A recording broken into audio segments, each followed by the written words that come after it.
इस बार जो पटेल साहब ने कहा है 12 सितंबर को, राज्य सरकार और केंद्र सरकार दोनों को चेताया है, यदि 15 दिन में राज्य सरकार ने हमारी बाकी की मांगें पूरी नहीं की तो निश्चित आंदोलन होगा। सेंट्रल गवर्नमेंट को चेताया कि 1 महीने के अंदर यदि हमारा जो कि आरक्षण का विधेयक नवी सूची में नहीं डाला तो हम दिल्ली के लिए कूच करेंगे, इसमें कोई संदेह नहीं है।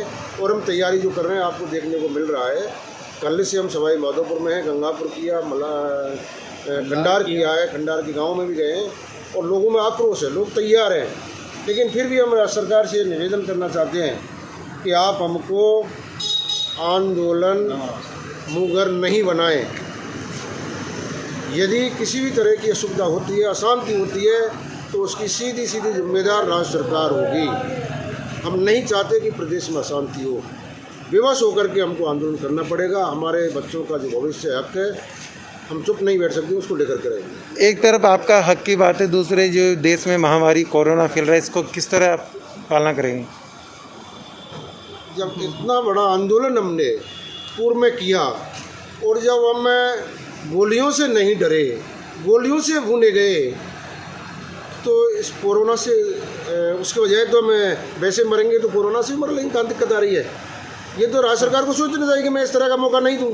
मैंने जो समझौता किया है मलारना टूवर पर, उस समझौते के आधार पर वो हमारी मांगें पूरी करें।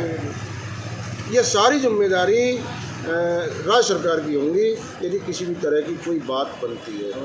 हम ये चाहते हैं कि जो हमारी बकाया मांगे हैं, जो समझौते की जो बाकी बातें हैं, प्रकृतिन भर्ती, बैकलॉग, 3 शहीदों को मुआवजा, 1252 का वेतन नियमितीकरण, केसेस का निरस्तरण, ये सारा का सारा 15 दिन के अंदर अंदर हो जाए, जिससे कि हमें कोई आंदोलन करने की ज़रूरत ना पड़े। ये तो हुई हमारी राज्य सरकार वाली बात। इसके साथ साथ जो केंद्र सरकार है उसको 22 फरवरी 2019 को हमारी राज्य सरकार ने चिट्ठी भेजी थी नवी अनुसूची में डालने के लिए।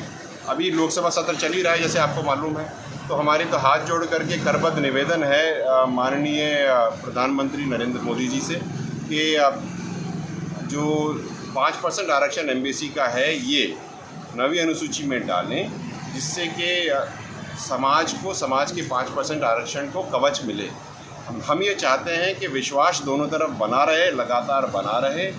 अगर ऐसा नहीं होता तो विवश होकर के पूरे समाज को, राजस्थान के पूरे एमबीसी समाज को दिल्ली के लिए कूच करना पड़ेगा। मेरी चर्चा हुई है, बहुत डिटेल में चर्चा हुई है मध्य प्रदेश के लोगों से, मराठा रिजर्वेशन के लोगों से, हरियाणा यूपी के लोगों से, समाज के लोगों से, और उन्होंने कहा है कि जब आप कूच करोगे उसी दिन हम भी कूच करेंगे। तो हम नहीं चाहते कि ऐसा हो।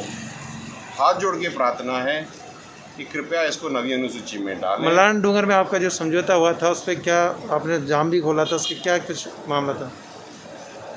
हमने 5% आरक्षण मांगा था, जो मिल गया था, जो आरजेएस में भी अब मिल गया है। लेकिन बाकी प्रकृतिन भर्तियाँ, मैनिफेस्टो के अंदर बैकलॉग लिखा हुआ है, 54 नंबर पॉइंट के अंदर 4 दशमलव पॉइंट के अंदर लिखा है कि बैकलॉग देंगे, तो वो बैकलॉग अभी बाकी है।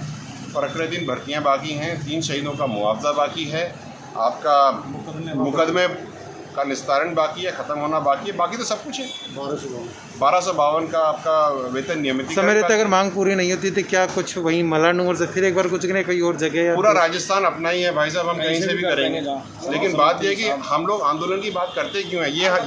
ये प्रश्न आप सरकार से क्यों नहीं पूछते कि 15 दिन के बाद में आप आंदोलन क्यों करवाना चाहते हो? 1.5 साल से क्यों सो क्यों रहे हो? किस बात के लिए इंतजार कर रहे हो?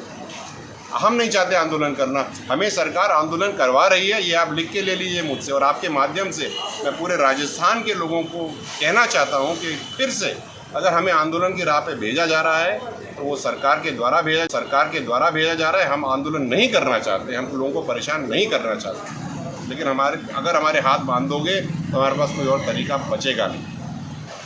मैं ये भी कहना चाहूँगा कि पिछले साल फरवरी के महीने में जो हम लोग जब आंदोलन कर रहे थे तो राष्ट्र हित में, क्योंकि पुलवामा पर हमला हो गया था, राष्ट्र हित में हमें ये आंदोलन स्थगित करना पड़ा। ध्यान रहे, हमने अंत नहीं किया था। तो स्थगन जो करी चीज़ है वो कभी भी क्रियान्वित वापस से हो सकती है। हम नहीं चाहते करना, लेकिन अगर हमें पुश किया जाएगा तो हमारे पास कोई और चारा बचेगा नहीं। एडवांस में, अग्रिम में राजस्थान के जनता से माफ़ी मांगता हूं अगर उनको कुछ दिक्कत होगी, लेकिन ये इस दिक्कत का कारण राज्य सरकार होगी, हम नहीं।